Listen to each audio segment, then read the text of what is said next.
Welcome to Meadowlarkers 21, The Deals We Make, featuring Mike Schur. Kate Fagan and Amin Elhassan will join me, as always.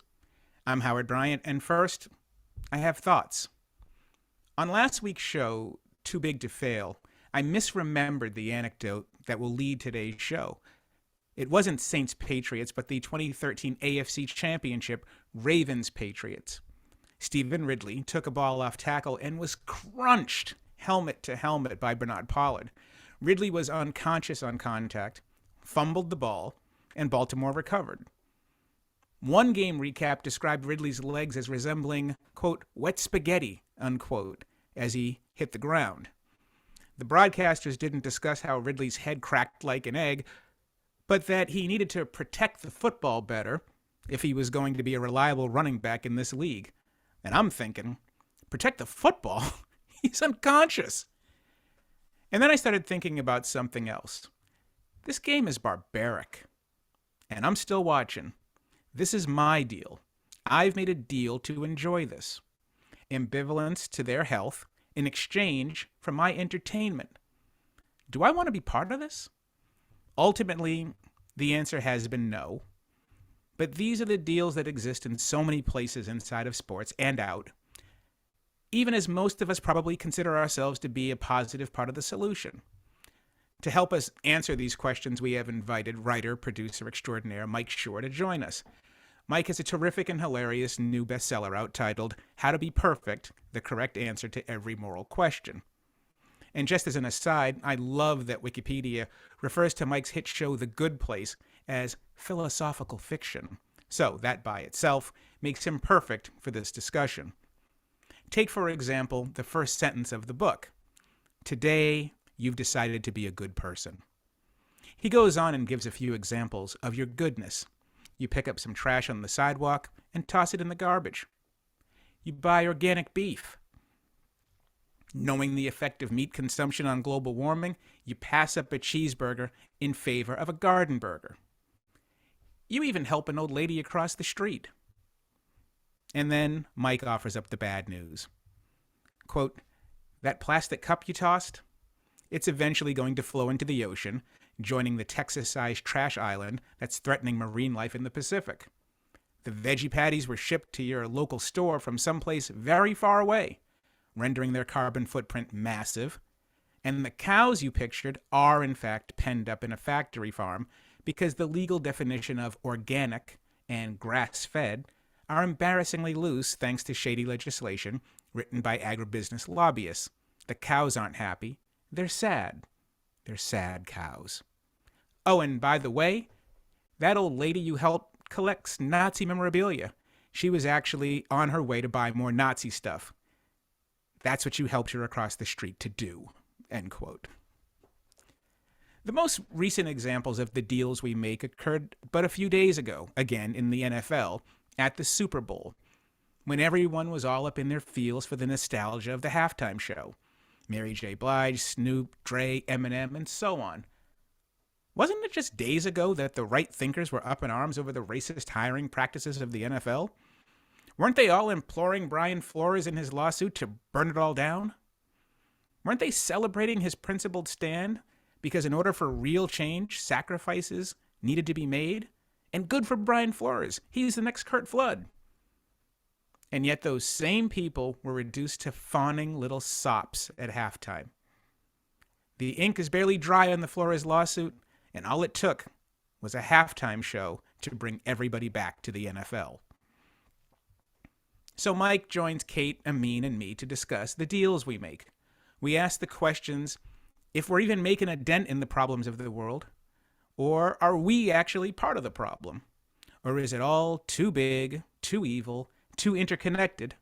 Resistance is futile, and we might as well just eat the goddamn cheeseburger. Good. Well, welcome to the Meadowlarkers, where we obviously treat people poorly. Yeah. Welcome to our first ever guest. I mean, Kate, we've got Mike Schur with us. Hello. What's up, Mike?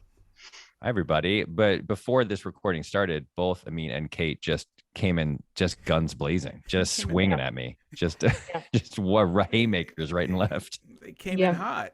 You know? It was just an First of all, observation. just an observation. Just an observation. The Well- observation was, and I quote, "quite a head of lettuce you have there," referring to my hair, I think. Yeah. Equating your hair to lettuce. I don't know how we feel about that. To lettuce, and then obviously, and I think Mike was being nice when he said, "Kate, it's nice to meet you," and you said, "Yeah, momentous occasion." Yep. Ow. Yeah. Well, before we get started, before anything, I would first say this is a great book, How to Be Perfect. The correct answer to every moral question. I'm enjoying it, and before we get started, Mike, I'm just going to say that none of us are upset that we didn't get a free book. None of us. Well, none of you we haven't asked. talked, we haven't talked about that at all. Right? I would have That- been happy to send you all free books that I didn't get the request. I don't want to Even send the worse- book unsolicited to someone who doesn't want it. Even worse, that you would sign 2,700 books and 3 of them didn't come here. None of us are upset about that. In fact, I just want you to know that I consider myself a good person, nevertheless. I consider myself a good person because I bought this copy, thus putting money directly into your pocket first.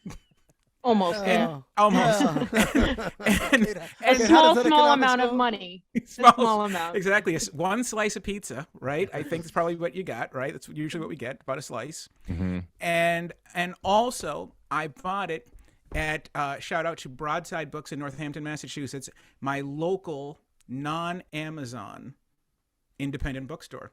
So does that make me twice as good?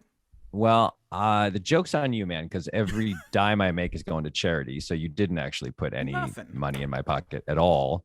Did I help somebody? You helped the local bookstore. I will accept that one you get. You get the Okay. check mark and that little box next to your name as being a good person. That's it. I want to help someone.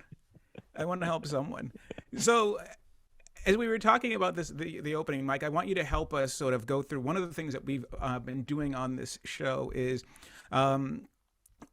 we spend a lot of time talking about things and accountability and all the different sides of sports that people don't necessarily like to talk about.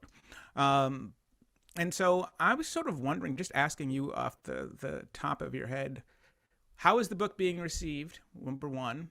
And how do you sort of manage or navigate the contradictions of being the crazy sports fan that you are and where we are in this world?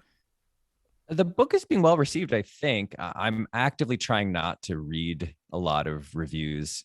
Having worked in TV for a long time now, there's this thing that happens, which is like if 100 people like your show, but one person doesn't like it, all you think about is the person who doesn't like it. Like stand-ups talk about this a lot. Like if stand-ups are performing and they tell a joke and everyone laughs except for one guy in the 30th row, they will magically find that guy and just like think about only that guy. So I believe that the book is being received well, which has been very nice. The hardest chapter in the book to write is the subject of this exact podcast, which was, can you separate the art from the artist? Can we separate things that we love from problematic people who make them? And as a sports fan, you know, I have this problem with certain writers, actors, directors that I really love, or musicians. I have it worse with sports because there's a plethora of problematic actions that sports figures will exhibit, right? There's domestic violence, there's misogyny, there is just general sort of buffoonery. There's whatever Jerry Jones did in that strip club that day when all those photos were taken. Like, if you are a fan of sports, you are ethically compromised. It doesn't matter what team or organization you root for. You are agreeing at some level to make to like put your sense of integrity and ethics aside for a few hours, either every day if you're a baseball fan, or every couple of days if you're a basketball fan, or every Sunday if you're an NFL fan. And I struggle with that all the time. Like I really do. I'm a Patriots fan, for God's sake. Like there's plenty. You're at the pinnacle. Yeah, I've gotten it as bad as anybody. And so there's a real internal strife that I feel all the time about whether it's even okay for me to be supporting the teams that I support. And I don't know that there's a clean answer here. I don't know that there's like an easy, like, yes, no, up, down. But I know that the wrong thing to do, in my opinion, is to ignore it. Like, I think the only mistake you can really make is just compartmentalize and try to pretend that the people aren't problematic or the things they're doing are not problematic, and just blindly wear your colors and buy stuff from the team store. I think that's where it all kind of falls apart. I thought, the funny thing is you mentioned the multiple actors and the bad behavior of the actors within the sport, right? Whether it's the owner who's at the strip club or the player who had a domestic violence issue, whatever. And I thought about the sport itself, particularly football. In and of itself is a moral conundrum. Mm-hmm. Even if everyone was a saint playing it, and as saints in the ownership box, but just knowing that this is a sport that for years was destroying people's lives, and they were like, I don't want to hear about it. Get this research out of my face. And to me, that's the biggest moral conundrum of them all, because I think you can rationally compartmentalize, even though you said you shouldn't do that. You can rationally compartmentalize and say, hey, I love watching, the Carolina Panthers, and it turns out Ray Caruth is a piece of shit. Cool. Don't like Ray Caruth, won't even acknowledge him, whatever. The guy should rot in prison. But the rest of the Panthers are cool. Yeah, I know, that's weird. Yeah. That'll be a different Meadowlarkers, right? But the idea is that you can just say, okay, I can successfully boycott that thing. I can boycott Greg Hardy. I can boycott Ray Rice.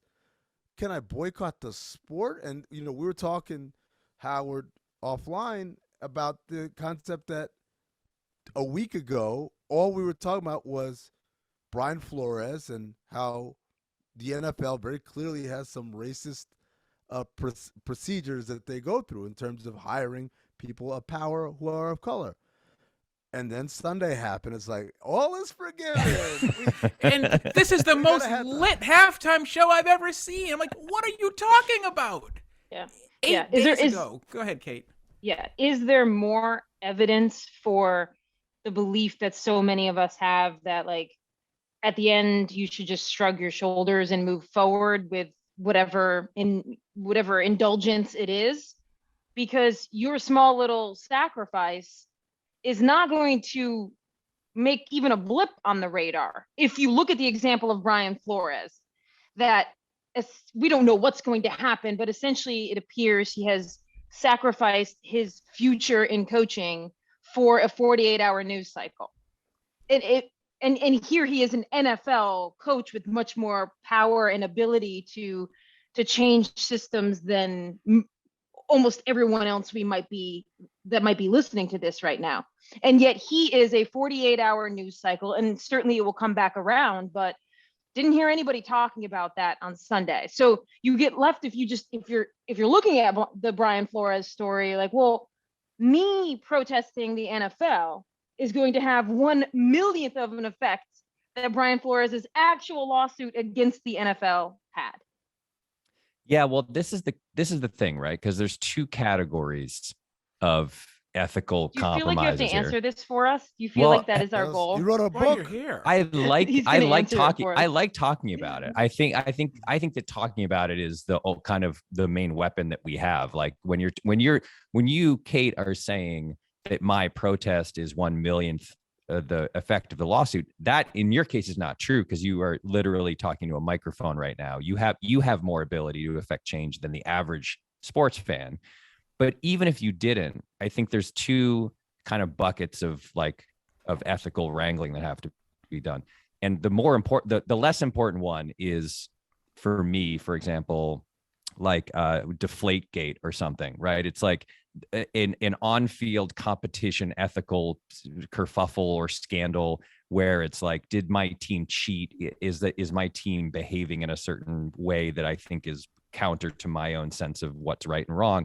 The more important one, obviously, is the systemic stuff, right? It's the Brian Flores stuff. It's, one of the things that I thought I haven't heard anyone talk about is, when Goodell was hit with that question in the press conference of like, why aren't you better at this?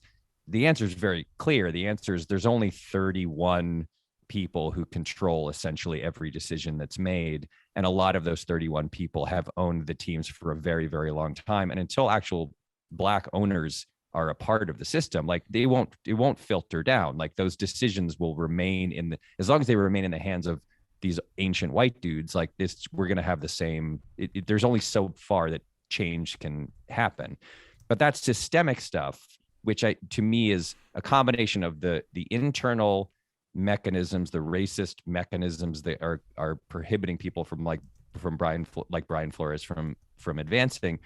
And then also the sport itself being like, what are we doing? Like, it's cockfighting, essentially. It's very hard to not think that 100 years from now, people will be saying, they used to play this game where they like ran into each other at full speed and then they learned what they was doing to them, and they kept playing it. They just kept doing it. It's just so hard to imagine that we're not eventually someday going to get to that point. But right now, in the aftermath of the Super Bowl with the flyovers and the giant American flag, and by the way, the league throwing every person of color they could possibly find out, national anthem, America the Beautiful, halftime show, like everything, every single person who was not white that they could find within 100-mile radius was thrown out into the game. And it works. But that's calling all blacks. Yeah, it works. Like you're right. The Brian Flores thing is completely gone right now. No one is talking about it. No one is that it didn't come. The game is so entertaining that it swamps all of the other stuff, and the tide recedes, and it takes a long time for the wave to come back in. So that's the stuff that I personally wrestle with more than I don't care if Tom Brady deflated footballs. I don't care if anybody else deflates them. What I find myself wrestling with is that larger stuff, which I think is obviously more important. Let me ask the question: is it fair for us? I mean, there are two different strains here. One, this is our business. Like when I cover sports, I cover the business of sports. I cover the games, obviously, but you cover the industry. That's what you're here for, right? So to me, caring about this Brian Flores is important because it's part of the job. Not so for the guy sitting on his couch watching the game. So when we talk about these ethical questions and we talk about like our roles and all of this, is it fair for us to ask the fan, I hate my job, my relationship sucks, everything is falling apart. However, I have this on Sundays. I'm not willing to give this up. This is something that belongs to me. Now, I feel bad for Brian, what's his name, and everything that's going on but that's not my piece of this, right? And then on the other hand, you say to yourself, after the Flores lawsuit, what would have happened if Dr. Dre was like, you know what? No, we're out. And Snoop was like, we're out.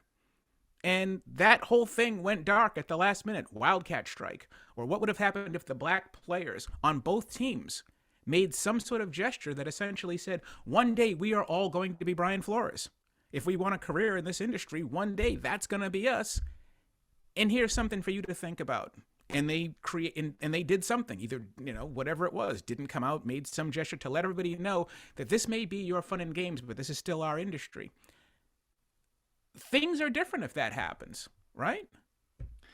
Yeah, definitely. I mean, the specific problem with the NFL is that the careers are so short. I mean, I've thought for years that the players should be wildcat striking every year. Just every year, 4 days before opening day, everybody goes on strike, double our salaries, double the salary cap, give us health care, give us everything we want. Like the league would, like they do have that power. There are so few games. There's so much money in the league.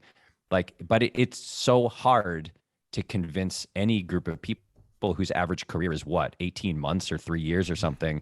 It's just so hard to get people to say, like, this is maybe the most money you're going to make in your lives is in the next 3 to 5 years.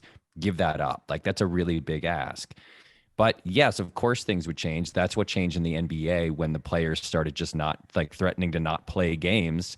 And LeBron walked onto the court with an "I Can't Breathe" sweatshirt on, hoodie on. Like that is when change actually happens, is when the players just decide to stand up and do something. It's a tougher ask in the NFL because there are guys in that league who might be playing in their only season and making the only money they're ever going to make as professional athletes. They'll be out of the league at 25, and then they have to fight for the rest of their lives. So I think it's just a double whammy, really, where the only way to do it is to not play, and not playing is the biggest penalty of any group of athletes in any sport.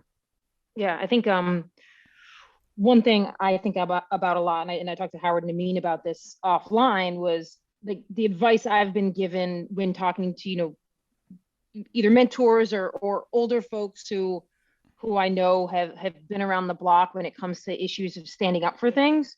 And I asked the question of my father-in-law, and this was years ago. I was like, well, if I'm at ESPN and I care about these three things and they're important to me, shouldn't I not go on TV and talk about them like they're the best thing ever? Or shouldn't I really fight in meetings to make sure that whatever it may be, right? For me, a lot of times it's women's sports. Like I should be doing these things now at, age 32. And he's like, no, my advice is essentially, if you boil it down, the advice was like collect power and money.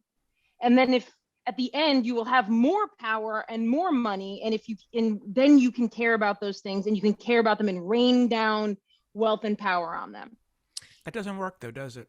It doesn't work, because I took that advice. A couple years later, I'd kind of forgotten what I cared about, right? I had kind of been like, what's easy is doing all of these things and collect, it's a small little fiefdom at ESPN that they have, but like this amount of whatever it was, wealth and power in whatever little world it was. And it was way easier to be that person and like nice things. And it's a lot easier to not care about things. So if you start heading down that road, you find if you let a couple decades go by, you don't even remember what you cared about. Yeah, you got to really hold on to the ideal, right? There's this movement, there's this utilitarian philosophical movement now called effective altruism, where these people are like, the only thing that matters is maximizing good in the world. That's all that matters. And for a while, the people who had this belief were going to college and studying whatever they studied, and then immediately getting a job at a nonprofit or going to you Teach for America or whatever. And then recently, this new theory emerged, which was, no, the way to do this is you go to like an elite university and you go to work for Goldman Sachs, and you maximize the amount of money that you have, so that when you go out to do good in the world, you have more to do, you have more ability to do good. And you just have to keep like that internal compass has to remain trained on your true north, because if you're not careful, you'll go to work for Goldman Sachs, make like $15 million, and then be like, what would be nice is like a much bigger apartment. And another then 15 million would be yeah, really nice nice wine. right yeah, now. and then they give you a bonus if you sign a 5-year contract or whatever for 60 million, and you're like, hey, not bad. Like it's a good theory. You just have to know that you're never going to lose sight of the original reason that you did the thing you're doing when you're accruing the money and the power. How does one insulate oneself? I mean, like, how do you basically be a Manchurian candidate, right? To go in there and infiltrate the highest levels, but at the same time, never lose the programming that that you want to be a good person, and you did this to be a good person. I'm asking you, Mike Schur, as someone who's accrued money and power in an industry that is filled with people who forgot what they started and why they started in it. How have you managed to maintain your integrity, I guess? Well, I hope you're right that I have. I guess I would start by saying, and beyond that, like I have a thing where I feel I have a sense of embarrassment and shame if I screw up something. Like I get very easily flustered if I feel like I have done something wrong, or if I have caused pain or suffering. Like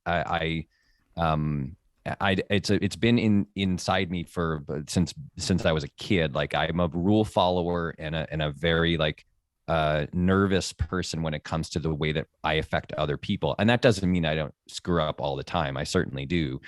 But I find the kind of the bad behavior that you associate with Hollywood when you read about an actor who just treats people horribly on the set, or a director who screams and yells. Like anytime one of those videos leaks out of, remember it was like David O. Russell or something was like screaming and shrieking at like on the set of I Heart Huckabees, like that flew around the internet a long time ago.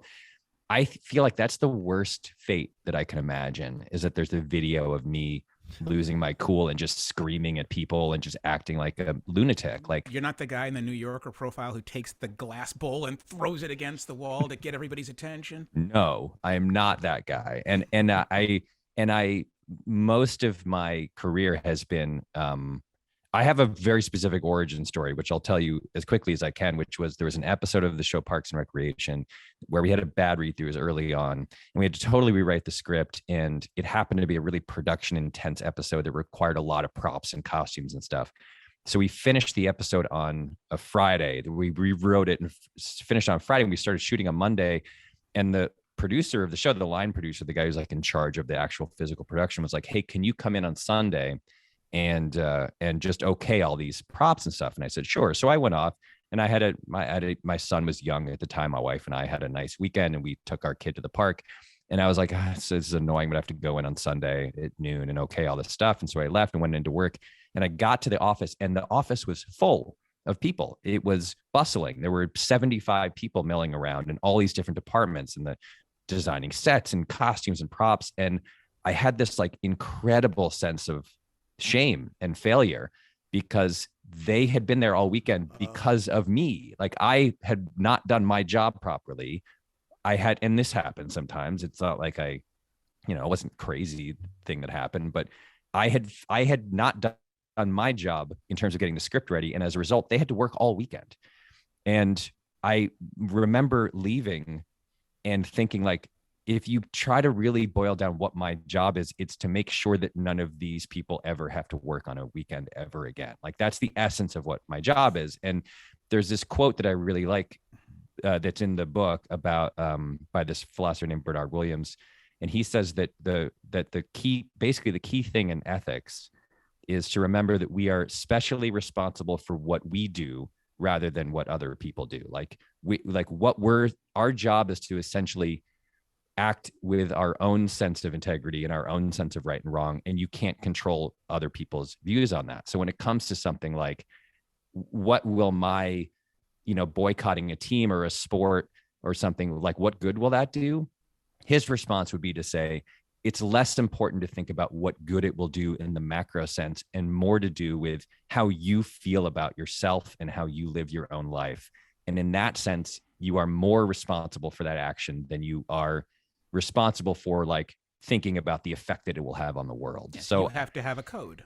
Your exactly. personal A man's code. got to have a code. Yeah. And so that it can be very overwhelming to think in the same way that it's like, why should I vote? Right. One vote, who cares? What doesn't make that big a difference? Why should I pay my taxes or whatever? It's a drop in the bucket for the federal government. Like the answer ultimately is it's because you're living your life in a certain way. And if you don't have that sense of integrity or personal responsibility for what you're doing, then what the hell are we doing? Then the world, is chaos. So that's when I have these debates with myself about, can I watch football, for example?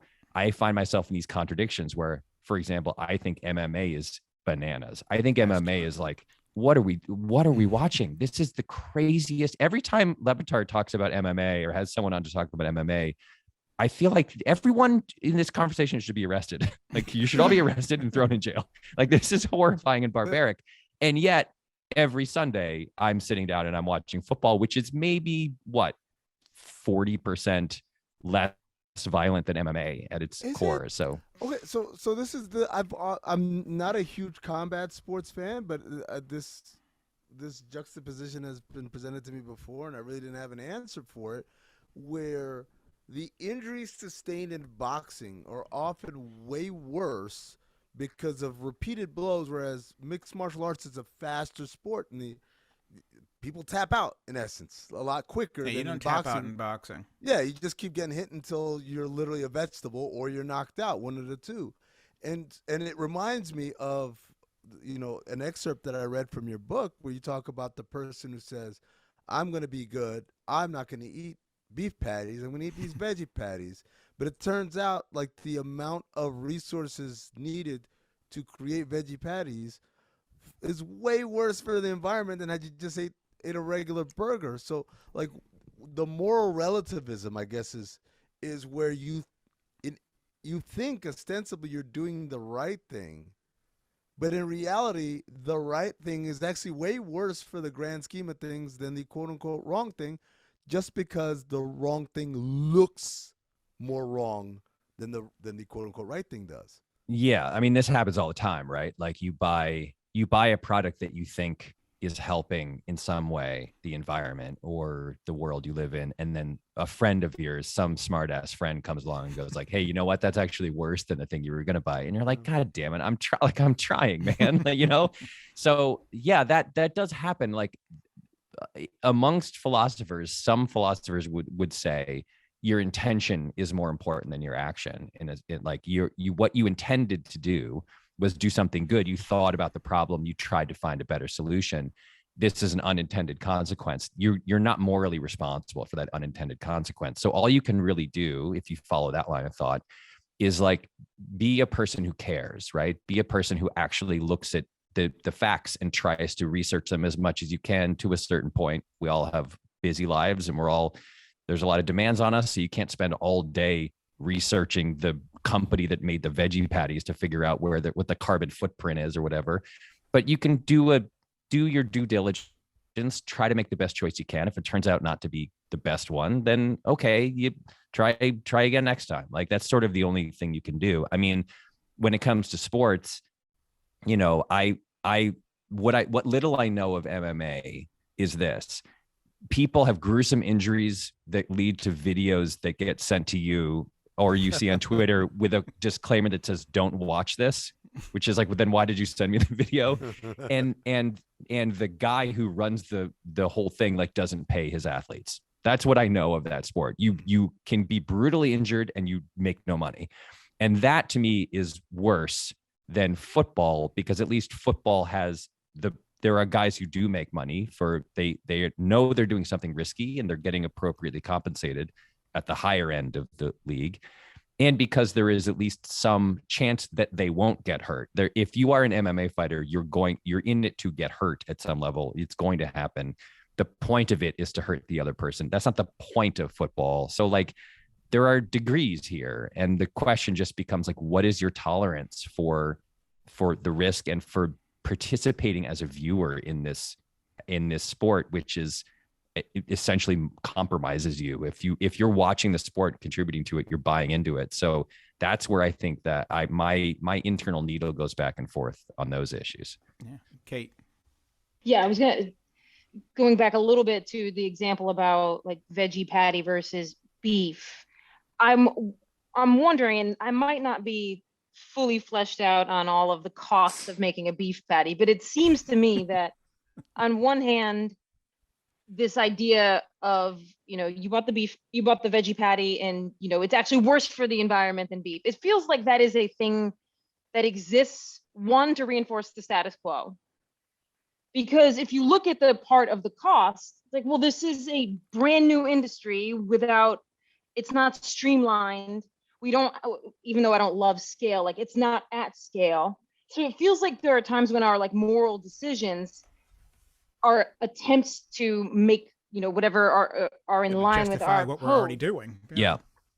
People then have like, because I had that same interaction with my dad. It was like, well, yeah, I'm getting the veggie patty. He was like, I think he was just pissed because I wasn't getting a hamburger, right? And he said, well, that actually costs more for the environment. I'm like, that may be true right now in 2020, that was true.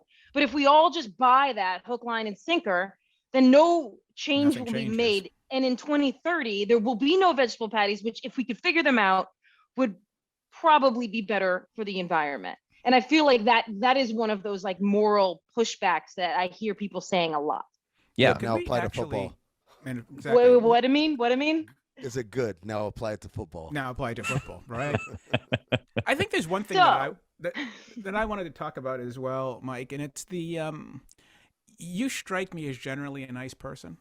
Thank you. You strike me that way. We've actually never met in person. Mm-mm. It may not be that way, right? It may not. So I'd like to talk about two quick things. One is the violence that's inside of you. Each chapter, somewhere, somebody's getting their ass kicked, right? Chapter 1, should I punch my friend in the face for no reason? Now, And then, of course, there's the other, of course, the trolley problem, which I love from college, faced with, and I understand this, when you deal with philosophy, the best way to deal with philosophy is life and death, right? Then you're making these decisions. There's no wiggle room. It's like, that depends cannot be an option, right? So when you set up these questions, you can't say that depends. However, I do find it completely hilarious that at each turn in this book, somebody's getting punched out. there's a possibility of getting punched out, or having a trolley either run over 5 people or run over 1 person. We've got murderous sheriffs. And then we have the other thing that I just want to throw out there that you and I will discuss at a later date. Somewhere, there is nothing wrong with ham and pineapple pizza. I knew you were going to do this, man. You knew there was going to be somewhere. I just want to get that out there somewhere. Talk about unethical. And Talk it is about set. Howard. It is set up that you are a bad person. There's something wrong with you if you eat a Hawaiian pizza. Even That's the correct. Hawaiians, disclaimer: the Hawaiians have come out and said that's not ours. That's some American shit they put on us. We don't put Yes. pineapples and ham on our pizza. Just Let me, also. let me just say, by the way, there is something wrong with you. It's called your taste. It's also your soul, though. It's also your deeper soul. than taste. It's wrong. It's a crime against nature, and it should not be allowed in polite society. I will say about the violence in the book. I didn't invent the trolley problem. That was a woman in England in 1967 named Philip Beaufoot. I didn't invent the murderous. I didn't invent the murderous sheriffs thing. That's also a philosophical thought experiment. There are a lot of philosophical thought experiments that deal with life and death, because the best way to try to get to some kind of answer is to say, like, two bad things are going to happen. You're trying to figure, because ethics is about essentially the science of making better decisions instead of worse decisions, not, except for in a couple cases, not like the right decision as opposed to the wrong decision. It's about better rather than worse. The funniest thing about the trolley problem, if you don't know, the trolley problem is you're on a trolley, the brakes fail. There's 5 construction workers who are going to get killed by the trolley. There's a lever on the trolley you can pull, and it will switch onto a different track on which there's 1 person. The question is, do you pull the lever? And then there's all these other variations that have emerged over the years. So during the pandemic, mom. yeah, exactly. Literally, that is one of them. Like, if That's you one know of the them, yes. person or whatever. So during the pandemic, my wife was like, we're trying so desperately to help our kids have something interesting in their lives because they can't go to school. Why don't you? And a bunch of kids were watching the show. We're watching The Good Place. So she was like, why don't you teach like a philosophy class for 6th graders where they watch episodes of The Good Place and they talk about the philosophy? And I was like, yeah, why not? Sounds fun.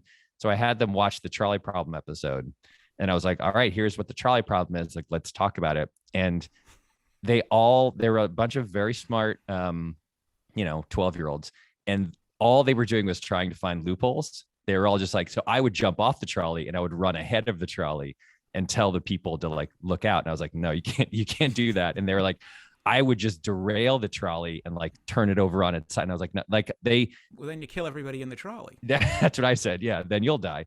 And they kept, it was fascinating because all they wanted to do was save everybody, like the instinct, like the kids have the instincts to save the day and to make everything be okay. And the point of philosophy is that there is no way to make everybody okay. And so what you're trying to do is either make more people okay than not okay, or make everyone a little more okay, or whatever. Do you want the soul stone, or do you not want the soul stone? It is a soul for a soul. That's right.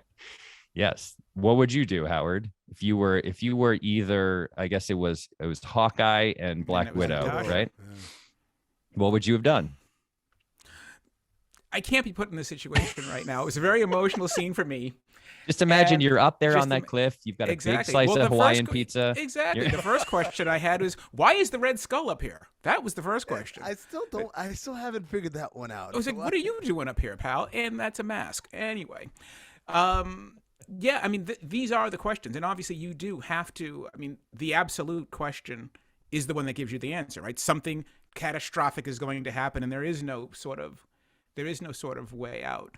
Amin wants to say something. Go. Yeah, no, it's funny because we're talking. You mentioned that your wife suggested you guys do this because the kids in the pandemic and things have gotten weird for us. I read in the New York Times daily email they send out today that fatalities in car crashes are up astronomically, way higher than they've been since like the very early post-World War II era. And we've had declining, this number's been declining steadily for years. And now all of a sudden it's up, which includes a time when theoretically no one was supposed to be on the road. There were less cars on the road because everyone was stay at home. So how could this be? And they're saying that part of it is because people are so crazy from being cooped up. They're not used to driving. Well, not only that, they're driving way more aggressively than they did pre-pandemic. Like the things that we've been talking about on this episode of, you do the right thing because it's the right thing to do, and you don't worry about how it impacts everyone else and all that stuff. People are kind of like doing away with that moral dilemma and saying, the hell with everybody else. I need to get to where I'm going to go, and I'm going to drive as crazily as it takes to get there. And so I guess my question is, what, this is the stuff about the pandemic I don't think we really talk about much, is that how much of the craziness we see people doing and saying and being ridiculously vigilant and dogmatic about things like wearing a mask, starting a fight in a supermarket because someone asked you to wear a mask. How much of that is just tied to, the mania of all of mankind being cooped up indoors for 6 months or whatever it was? Yeah, it's Or just definitely animals. Well, yeah, I don't think it's one thing. I think it's all this stuff, right? It's like I think it'll be decades before we truly have any kind of understanding about what this did to all of us, our kids and ourselves and our parents.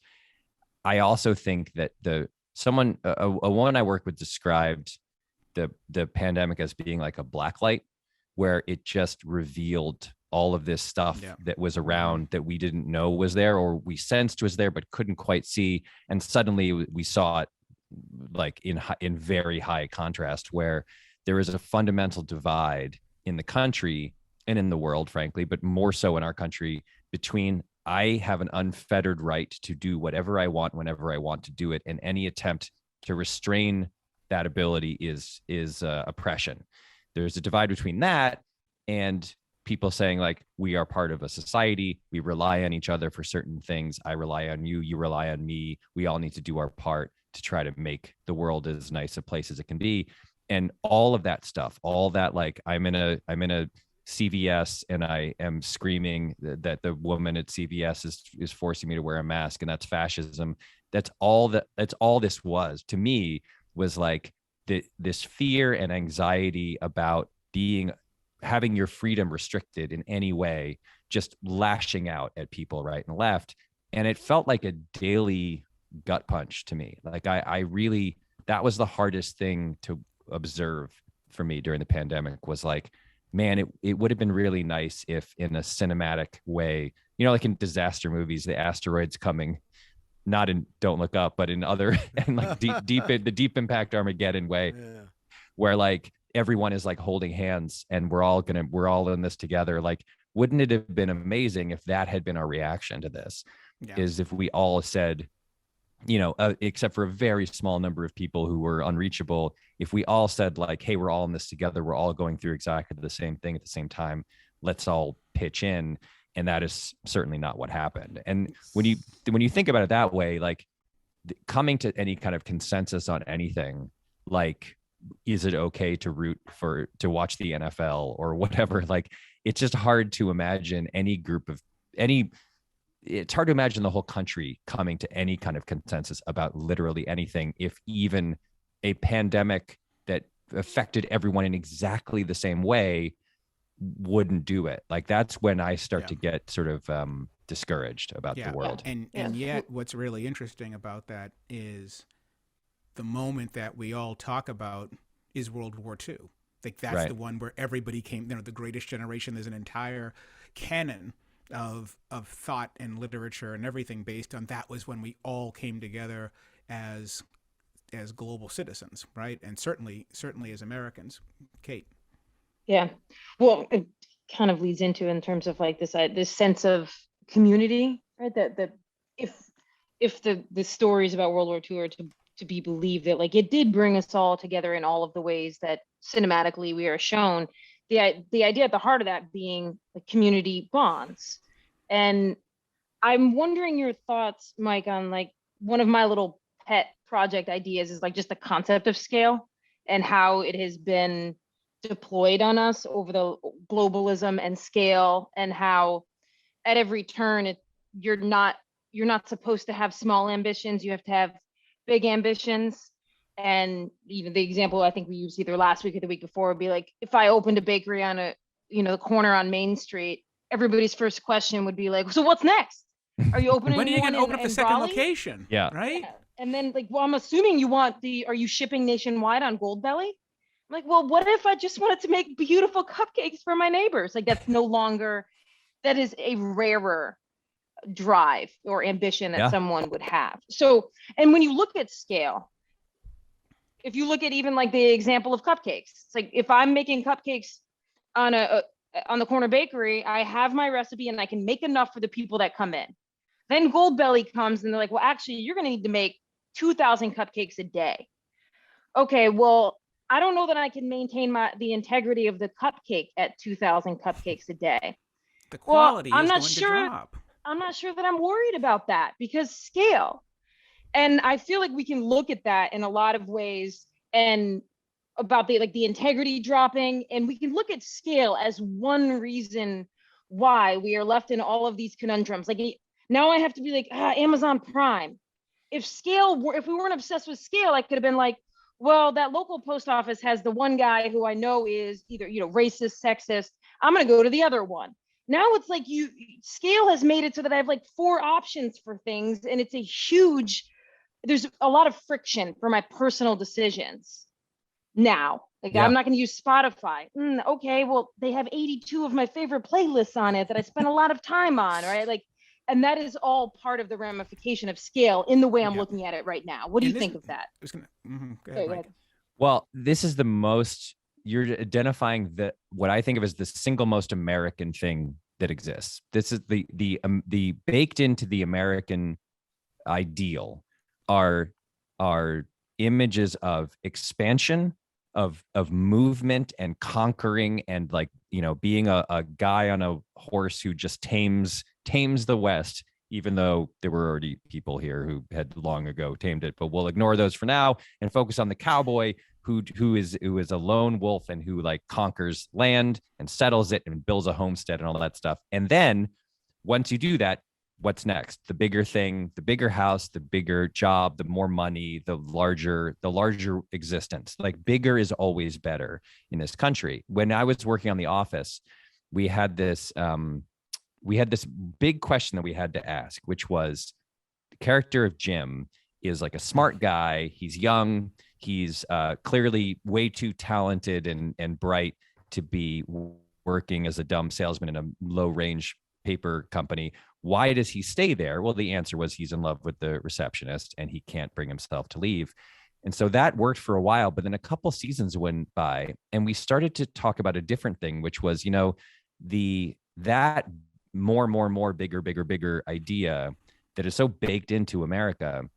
Like, why does that have to be true for everyone? Right. So we started to conceive of Jim as a guy who just liked Scranton, Pennsylvania. He just liked it. It was where he grew up and he liked the town and it made him happy and he liked the people and his family was nearby. And so we designed this story in the 3rd season where he was up for this big promotion and he went to New York and he was going to get the job. Like it was pretty clear he was going to get the job. And he was like, you know what? This isn't what I want. Like, I don't have the drive, the endless, insatiable drive. Well, that was the worry. The worry was that people would think he was a loser just because he didn't want to go to specifically Manhattan to get a bigger apartment, to make more money, all that sort of stuff. And we were just like, there are people out there for whom that's not the singular goal. Later in the show, after I was gone, he started his own business and he went off and did other stuff. So it was like, it's not that he has no ambition, but in that moment, I remember thinking that it was sort of a novel concept that like, I don't have to scale my own life up. That isn't the only way to measure success. Another way to measure success is internal contentment and happiness and just a sense of being and a place in the world that you can enjoy. And that was a weird idea at the time, Yeah, when I first got to the Oakland Tribune in 1991, when I started my career there, one of the columnists was one of my good friends, Monty Poole. I don't know if you know Monty or not. I mean, right? One of my boys, right? And when I got there, there was this thing about Monty. And I'm going to out him right now, even though we probably never talked about it. But I guess there were 1 or 2 offers that he had because, at the old Trib, Ralph Wiley was the guy. He was the first guy, and he went out to Sports Illustrated, and Monty was like the heir apparent. And Monty didn't go. I think it was either the Philadelphia Inquirer or the New York Daily News or something. And he didn't take the job. And behind his back for years, people talked about why didn't he go? Monty Poole is from Oakland. His whole family is from Oakland. He grew up in Oakland. He still lives in the East Bay. This is what he wants to do with his life. This is where he wants to be. It's like Dan. Right? It's like Dan. Like Dan, they wanted Dan to move from Miami up to Bristol or to New York and do bigger things and more ESPN stuff. And he said, no. And they kept raising the number, and he kept saying no. And then finally, Skipper was like, "Well, what do you want?" He said, "I just want to stay in Miami." And so that's why we have a studio on South Beach, is because that's in the weirdest place in Miami. Right. But seriously, but people talked about him like he was a loser. Like, I can't believe he didn't go for the big time. Was he afraid? He didn't want to, I guess he just was happy being the big fish in the small pond, or he just didn't really want to compete with the big dogs and didn't know if he could go. Maybe he's happy right where he is. Right? Yeah. But we do this thing where we assume that there is something wrong with somebody internally if they don't want those big things. Right. Like we just assume that they're lying, or they're not in touch with themselves. Like, well, we did the same they thing. They haven't thought deeply enough. Exactly. About it. And most famously, one of the great examples in sports is Ken Griffey Jr. That how did Ken Griffey Jr. go from Seattle? Why didn't he go to the Yankees? He was at the top of his power. Why didn't he go to the Mets? Why didn't he go to the Dodgers? He went to Cincinnati. He spent the bulk of his career in Seattle and Cincinnati. Free will? Like, how could you? Like, and that is the you thing. should sacrifice your internal moral compass, wherever it's pointing you, for bigger, faster, stronger. Yep. And people do it all the time, constantly. The other sports version of that is, I quit. Right? Barry Sanders, Megatron. Yeah. No, it's cool. I got you. I remember. Now you're going to hear that with Aaron Donald pretty soon if he quits now. Dude, I remember when Barry Sanders retired. I remember very clearly saying to everybody, he's just doing this because he doesn't want to be in Detroit anymore. I don't blame him. We'll see him come back in a year or so. And then like 3 or 4 years past, like, I think he's done. I think he's done. I like that only in the last couple of years did Amin realize that Barry Sanders wasn't coming back. Fully retired. Right? I want to throw Heisman House commercials. Exactly. Like, wait a That's second. right. I want to throw one other thing at you, Mike, as we start to wind down and we talk about the deals that we make and trying to do right in this world. We talked a little bit about this offline yesterday. I was telling Kate and Amin that my 401k is a killing machine, full of murder. Right? I like to try to be a do-gooder, right? And so, I'm it's like 16 degrees outside right now. I don't warm my car up because it's not supposed to idle because you kill the environment, right? So you just go drive the freezing cold car. Look at Amin. Look at that face. You live in Phoenix. You don't. This is I know. But if he didn't, he would turn his car on with a remote. Just leave it on for a half an hour, right? Yeah. Kill the planet, but your ass is warm. I was gonna say we do that here to cool it down because it's so hot outside. But then I remember to have a garage and my car's inside. Right. So. So I decided about 10 years ago to go dig into my 401k and to go call my financial advisor. And I'm looking at my mutual funds, right? It was actually less than 10 years ago. It was like 5 years ago because Standing Rock, right? And I'm looking at the energy sector, which by the way is up 11% this year. And I'm looking at all these oil companies, right? I got Keystone Pipeline stuff in my retirement. I look over and I see CCA. I got private prisons in my retirement. All of these things run counter to my values. All of them, right? And I'm like, so you're out there, I stand for Standing Rock, and I'm funding the opposition. Yeah. And this is my retirement. This is, and by the way, my guy was so pleased with himself because you're doing really, really well. Your portfolio is up 16% this year. And I'm like, yes, but I don't ride with any of this stuff. Yeah. Did you sell it? And so then he says to me, and I said, yeah, I go, get rid of it all. And Yeah. he's like, well, get rid of it. He goes, and we now have, and you're not alone, Howard. I just want you to know you're not alone. We have all kinds of programs now that we refer to as conscientious investing. Mm-hmm. And he started talking about all these different, and this is an organic company, and these guys, of course, organic, as I saw in the book as well. We have shady legislation. Mm-hmm. We've got that. But then at the end of the conversation, as he was giving me all of these conscientious options, he said, well, some 14-year-old in China made all this plastic anyway. So are you really helping anybody? I mean, you can see Again, the disdain. In other reinforcing words, he was saying, the status quo. Yeah, exactly. he just wants you to stay in. He's like, what about my 16%, pal? You're messing with my bonus. Well, look, this is the problem, right? Is it is inescapable that you cannot be a morally pure human being on earth in a capitalistic Western country. This is a little bit what Kate's talking about with scale, though, right? If you are satisfied, if you can be satisfied with making 4% instead of 16% or whatever, then you can you can unwind a lot of that stuff. You can say, you know what, this is what I do in my life. Because I went through the same thing. I was like, I'm not buying any oil stocks. I'm not doing private prisons, like whatever. And the guy was like, let me send you some prospectus for this mutual fund that's, a environmentally conscious, progressive, whatever. And then you look in it and it's like, it's got like Google and Facebook. And I'm like, what the hell is, and they're like, well, they don't, they have a carbon offset program. These are the good, Zuckerberg, you know him, he's a good dude.